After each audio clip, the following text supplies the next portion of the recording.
My girlfriend's couch potato life. How I became her unpaid sponsor.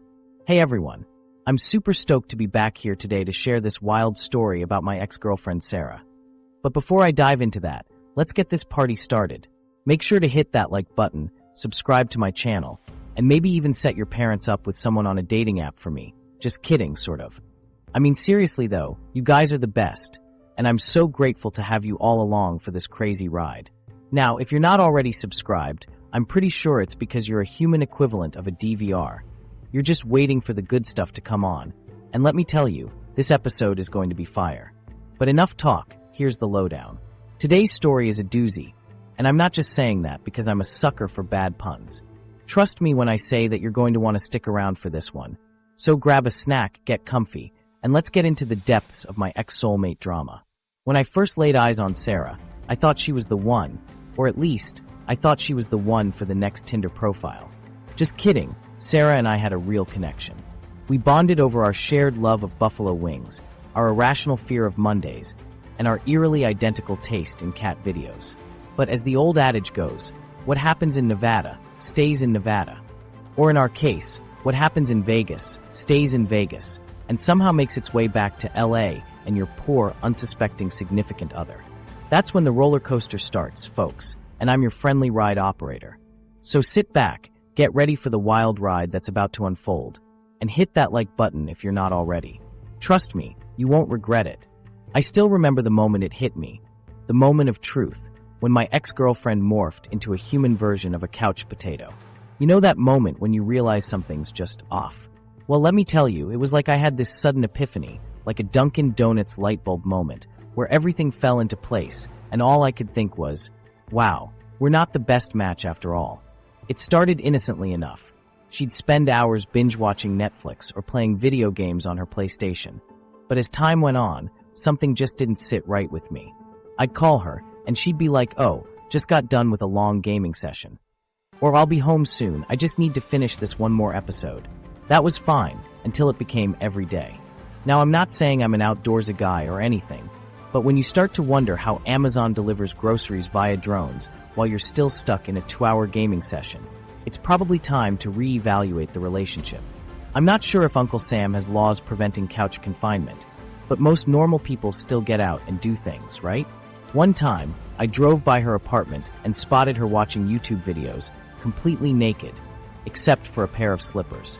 At first, I thought it was just a weird, funny moment in time, but when she ended up ordering pizza online for the 3rd time that day, and I started wondering, has Starbucks partnered with food delivery services in couch confinement diets? That's when it hit me. My ex-girlfriend wasn't the Morpheus guide to excitement.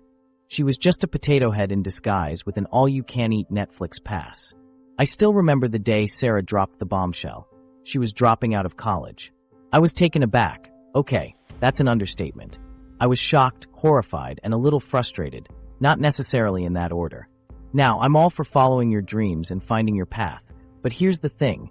She didn't have a backup plan. Zero. Nada. It was like she had decided to leave a plane ticket to the moon in her student loan packet, without bothering to book the return flight. As I stood there, trying to process this sudden turn of events, I couldn't help but think, how did we end up here? We were a couple, or at least I thought we were. We had plans, dreams, and a future to build together. Or so I thought. Now, it seemed like Sarah had decided to take a detour, without bothering to consult the map, or, me. Gesturing with my hands, I tried to convey the gravity of the situation to Sarah, who was watching me with a mixture of amusement and disdain. I mean, I get it, she was trying to find herself again. But did it really have to involve my wallet? My sanity, just kidding, or am I? In the weeks that followed, I found myself working 60-hour weeks, trying to keep us afloat. I was like a modern-day freelancer, minus the excitement and lack of accountability. I was basically a paid babysitter, minus the cute onesies and tearful goodbyes. Meanwhile, Sarah spent most of her days at home, supposedly finding herself. But instead of self-discovery, she mostly found the bottom of our Netflix queue, the last chip in every bag, and my last nerve. It was like she had a PhD in procrastination. I mean, who needs a college education when you have an encyclopedic knowledge of cat videos and the correct way to fold a fitted sheet? Not Sarah, apparently. As I toiled away in the office, trying to pay the bills and keep our family afloat. Sarah was busy perfecting her skills in the art of doing absolutely nothing. I began to feel like a part-time financial advisor, a full-time chef, and a temporary psychologist, all rolled into one. My job was no longer just a job. It was a way to ensure Sarah's extended stay in the Couch Potato Olympics didn't bankrupt us. Little did I know, this was just the beginning of our financial and emotional precarious balancing act. I remember that day like it was burnt into the back of my eyelids. I was running on fumes, having just clocked in a 12-hour shift at the office. The sun had given way to darkness outside, casting a golden glow over the chaos that was my living room. As I pushed open the door, a wave of putrid Chinese food and stale pizza wafted out, wafting up my nostrils and making my stomach groan in protest. I hadn't eaten since breakfast, but even the thought of taking a bite of whatever remnants lay scattered on our kitchen counter made me nauseous. That's when I saw her, Sarah, the love of my life, or so I thought. She was sprawled on our couch, reeking of a mixture of margarine and regret, surrounded by an armor of empty takeout containers and stained sippy cups. I swear, the state of our living room looked like a war zone, but the only casualty was Mr. Whiskers, our trusty feline sidekick, who seemed the most unfazed by the destruction. I was speechless, my eyes dancing between Sarah, the furniture, and the carpet, now permanently stained with the remnants of who knew what drama. I even caught her snoring softly, oblivious to the atrocity unfolding before my eyes. The smell. Oh God, the smell. It was like she'd turned our home into a cheap Chinese restaurant kitchen in a fight. But what did this say? You are what you eat. I coughed to let her know I was there, my voice barely above a whisper. Hey babe, you okay? Like who says that anymore? Sarah, slowly, with what looked like a minor groan, prized open one eye, leaving a lazy slot between her sleep-addled lids and a completely unsoothed stare that required at least 10 cups of Irish coffee to clear the haze. And this, readers, was when it all began to unravel. Not because of the state of our home, not even because of the existential dread creeping in, but because I knew right then and there that Mr. Whiskers had a much better understanding of our living arrangement than I did. As I stood there, trying to muster up the courage to have this serious talk, I couldn't help but think about how my relationship had descended into couch potato chaos. It was like living with a separate entity, a human-shaped potato that only existed to binge-watch Netflix and snack on chips. I took a deep breath, trying to focus on the task at hand. Finally, I forced out those 4 dreaded words, "We need to talk." I tried to sound as nonchalant and casual as possible, but inside, my stomach was doing flips like a circus acrobat. My girlfriend, on the other hand, seemed completely oblivious to the gravity of the situation. She barely looked up from her phone, her eyes still glued to the screen like a zombie in a Netflix coma. "What's wrong?" she asked, her voice barely above a whisper, like she was afraid of jinxing whatever was happening on her phone. I took another deep breath before responding. "Everything," I said, trying to convey the sense of urgency and desperation that was brewing inside me. "This isn't working." Her response was immediate. She let out a loud sigh and dropped her phone onto the couch, finally acknowledging my presence in the room. But instead of looking at me, she promptly buried her face in a throw pillow and burst into tears. Not just a little tear here and there, mind you. We're talking full-on water park level drama. I'm talking sobs that shook the very foundations of our living room, making the plants weep, if only they could cry, that is. "What do you mean it's not working?" she wailed, her voice muffled by the pillow. I was starting to feel like I was trapped in some kind of emotionally charged hostage situation, with my sanity as the potential casualty. I took a step back, trying to process the sheer magnitude of her tears. How could one person produce so many tears? It was like her body had an infinite reserve of sadness I dry swallowed, my heart racing with anticipation. This was it. This was the moment when my carefully crafted argument would crumble under the weight of her sobs. Where do I even begin with Sarah's emotional breakdown? It was like witnessing a train wreck in slow motion. You don't want to look, but you just can't tear your eyes away. I've seen some crazy things in my life, but this was something else. It was as if the universe decided to converge all my worst fears into one singular event, my girlfriend's couch potato life. I remember the days when Sarah was a gym enthusiast, training for marathons and eating nothing but kale smoothies for breakfast, lunch, and dinner. Now, I'm pretty sure I've seen a sloth move faster than she does to get out of bed in the morning. I swear, if she doesn't get her priorities straight soon, she'll turn into a giant couch potato herself. And trust me, that's not a pretty sight. As the days went by, things started to spiral out of control. The couch became her new best friend, and her idea of exercise was eating an entire pizza by herself. Now, don't get me wrong, I love pizza as much as the next guy. But when you're eating an entire pie by yourself every night, that's when you know you've reached rock bottom. But the final straw came when Sarah decided to enter a Master Chef-style cooking competition. I mean, I thought it was a joke at first. She wouldn't even let me touch the stove, let alone cook a meal for the two of us. But no, she was dead serious. And when she got eliminated in the first round, I thought she was going to lose it. It started with a few tears, but quickly escalated into a full-blown meltdown. Sarah went from crying to throwing things. Yes, actually throwing things. My favorite PlayStation controller became a projectile missile. R.I.P. little buddy, you served me well. I stood there, watching my girlfriend transform into something between the Incredible Hulk and a contestant who just lost on MasterChef. Her face turned bright red, her eyes bulged, and her veins seemed to pop out of her skin. I'm pretty sure I saw a few hairs grow out of her head, and I'm not even kidding. At one point, she shouted, "You're T.O. blame for this. You never support me enough." Support her enough? I'm the one who holds down 2 jobs, pays the bills, and cooks for her every night. I'm like a husband and a personal chef rolled into one. And this is the thanks I get? But as I stood there, frozen in shock, something struck me. Maybe Sarah wasn't just upset about losing on MasterChef. Maybe she was upset about something deeper. Maybe she was upset about her own lack of motivation, about her own failure to chase her dreams. As the dust settled and the couch potatoes were extinguished, I realized that this breakdown might not be the end of the world. Maybe it's the beginning of a new chapter. A chapter where Sarah and I take things seriously, where we start to make real changes in our lives. Maybe this is our chance to get back on track, to become a new, improved version of ourselves. So, that's the story of how Sarah's couch potato life came crashing down around her ears. Or should I say, that's the beginning of our epic journey to become the incredible couple? Only time will tell, folks. Only time will tell. I thought we were a dream team, a beautiful mess, a partnership in crime.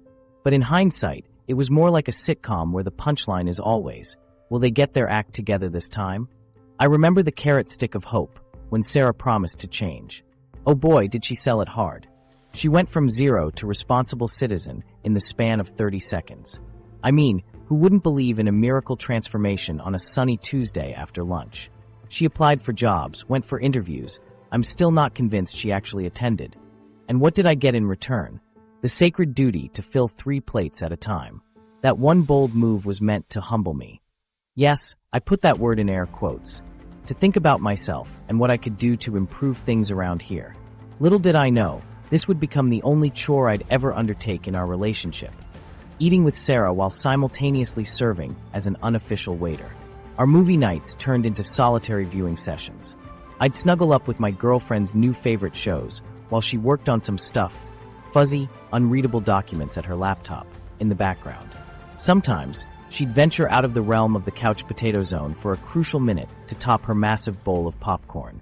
That evening, as Netflix top-up suggestion drifted onto the screen, an innocuous action comedy, things crystallized.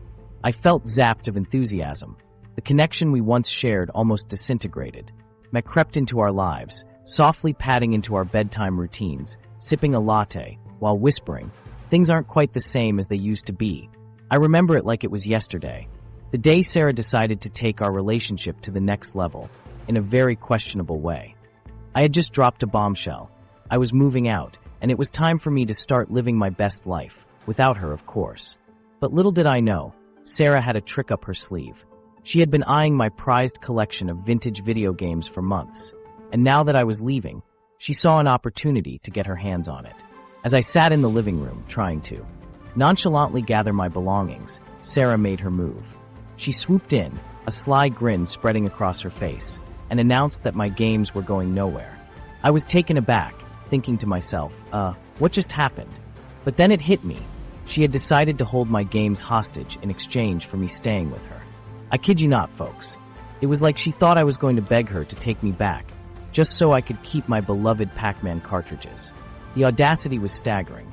I mean, I'd seen some crazy things in my day, But this took the cake, or should I say, it took the pizza. After all, it was the great pizza incident of 2022 that sealed the deal. I tried to reason with her, explaining that holding my games hostage was not exactly the most romantic gesture. But Sarah was on a roll. She insisted that I had to stay with her, and in return, she would return my games. Otherwise, they would be Sarah's now. Yes, she even did it in all caps. Needless to say, I was not amused. I had played some tough opponents in Mario Kart, but Sarah had just out-Luigi'd them all. I called her bluff, and after a heated argument, she returned my games, but not before reorganizing them to make it seem like I had always labeled them Sarah's favorites. That was the final straw. I knew it was time for me to hit the road, and it had nothing to do with the pizza that had been left in the box for 3 days. Although, that's a whole different story. As I sat on the couch potato landscape that was my girlfriend's living room, watching her devour an entire pizza by herself, don't ask, I realized that I was trapped in a never-ending cycle of unpaid sponsorship. It was like I was a human welfare organization, and she was the grateful recipient of my charity. For years, I had been carrying the weight of her entertainment budget on my shoulders. I mean, who needs a social life when you have Netflix, right? But seriously, I was starting to feel like I was living in a dystopian world where the phrase, "you owe me," had become a daily mantra. Every time she'd come home from a long day at work, I'd be like a convenience store, stocked with snacks, soda, and a plethora of excuses for why I hadn't done anything productive that day. And don't even get me started on the gift-giving aspect of our relationship. I swear, I've bought more video games and gaming accessories than I care to admit. But it wasn't all bad, okay? Maybe it was. I mean, I did get to enjoy the fringe benefits of being in a relationship with her, like getting to watch her play Fortnite for hours on end, or participating in heated debates about the merits of Game of Thrones versus The Walking Dead. However, as the years went by, I started to feel like I was just going through the motions. I was perpetually in wait mode, waiting for something exciting to happen. Waiting for her to propose, waiting for her to turn her life around, or waiting for her to finally admit that she was spending too much time on her phone playing Candy Crush. One day, while I was out running some errands, I stumbled upon a quote that resonated with me. The only way to do great work is to love what you do. Yeah, right. As a human ATM, I wasn't exactly feeling the love. So after what felt like an eternity, I made the breakthrough decision to leave my couch potato life behind. And I'm not just talking about leaving the relationship. I'm talking about leaving the entire entitlement complex that had me convinced that I was there to provide for her every whim. It felt like putting down a heavy backpack, like shedding a bad habit, or like finally breaking free from a toxic relationship. Ah, sweet liberation. And you know what? It was one of the easiest decisions I ever made. Almost as easy as ordering a large pepperoni pizza with extra cheese. Now, don't get me wrong. I'm not abandoning all hope. I still believe in true love, but I also believe that true love doesn't require financial support. At the very least, I deserve to be loved for who I am. A contributing member of society with a modest bank account and a taste for adventure. I still remember the day I decided to move out of my girlfriend's cozy little apartment, filled with TikTok-inspired home decor and an endless supply of instant noodles. It was like a scene from a comedy movie, but with more sweat and less laughter. As I gazed around the cluttered space, I felt like I was trapped in a first-person shooter game, dodging boxes and dodgy memories with every step. The actual task of packing was a nightmare. I must have put on 10 pounds from all the calories I burned trying to navigate through the mess. Her mom's antique vase collection was somehow tied to a gazillion pillowcases, which were then wrapped in layers of old t-shirts, like someone threw up a bunch of colorful confetti everywhere. I started questioning why we even bothered with the concept of personal space when you could just live out of a suitcase, but with more mess and chaos. Attempting to pack our TV was like trying to put together a jigsaw puzzle blindfolded. It had about 1 million cables, and somehow, I was convinced that the Netflix subscription would magically turn off on its own. Fast forward to 3 a.m., post 3 cups of coffee, and our current TV looked an awful lot like a pile of electronics parts at a salvage yard. Unsurprisingly, it still didn't fit into the moving box. And then there were the sentimental items that magically appeared as I was rummaging through the cupboards. Her high school yearbook photo album had somehow morphed into a trusty sidekick, forever binding us in the memories of cheesy prom dance photos and perpetual grade school failures. It felt like my personal time capsule just got upgraded to the great outdoors. Moving out was indeed a chaotic experience, evoking all sorts of emotional responses, from annoyance to nostalgia. Amidst it all, my attempt to sort the clutter into the donate, sell, or discard piles became an ongoing battle, interrupted by an avalanche of Post-it notes reminding me of dinner recipes and some old pizza order delivery numbers. Oh, and let's not forget the weird paperclip entanglements surrounding an invisible umbilical cord between my iPhone and the universe. But hey, at least we both made it out in one piece. And the moving truck ended up looking a bit like a Tetris-shaped puzzle, solved with minimal loss in the end. Well, that's when the real adventure began. Unpacking an entire life's worth of stuff into a tiny bedroom that I slowly converted into my own Tetris game board, only this time with couch cushions in all colors of the rainbow. You know, looking back on that whole ordeal with Sarah, it's funny how our minds work. We convince ourselves that the person we're with is the one, and that anything less would be devastating. But let me tell you, I'm here to tell you that it's okay to admit defeat, or in this case, Sarah's couch potato kingdom. It's like when you finally understand that your favorite video game has more glitches than a Pac-Man high score. It's okay to move on and find a new game to obsess over. In my case, new relationship, new friendships, or just enjoying some quality time with my cat, Mr. Whiskers, who's still traumatized from all the couch-throwing incidents. Sarah and I, we were like two Super Mario brothers trying to rescue Princess Peach from the clutches of Bowser, or in this case, her beloved couch. But instead of rescuing her, we got stuck in the mushroom kingdom of broken dreams and bad takeout. Signs of the apocalypse now. If you're reading this and you're thinking, oh no, I'm stuck in a similar situation, or is my partner secretly a couch potato? Here are some warning signs to look out for. They can't seem to muster up the energy to do anything besides watch Netflix. In this case, Sarah spent most of her days in pajamas and didn't even notice the world outside our apartment was passing by. They treat you like their personal ATM, i.e., I was always paying the bills while Sarah spent her days finding herself. Somehow, right? They throw your gaming controller when they lose at a video game. I mean, what even is that? Recognizing the problem is the first step, my friends. It's like finally understanding that that weird Pokemon you caught in Pokemon Go is actually a weird, oversized Magikarp. Whoops. Don't get me wrong, it's never easy to admit defeat. But trust me, it's worth it. You deserve to find someone who's not secretly a couch-dwelling hermit. You deserve to find someone who, when they win at a game, doesn't raise their arms in triumph while still sitting on the couch in sweatpants. Though let's be real, who doesn't love sweatpants? So what's next? If you're like me and decided to take the leap out of a bad situation, the next step is to rediscover what makes you happy. For Sarah, that meant finally noticing the dust bunnies under her couch. I guess it was a small victory? For me, it meant finding new interests, hobbies, and also, who am I kidding, a different couch. I hope you enjoyed this ridiculous, slightly sad, but ultimately uplifting tale of Sarah the couch potato and how I, the narrator, managed to escape her grasp. Don't forget to smash that like button, hit subscribe, and let me know in the comments about your own battles with couch-dwelling partners or partners who like to throw gaming controllers.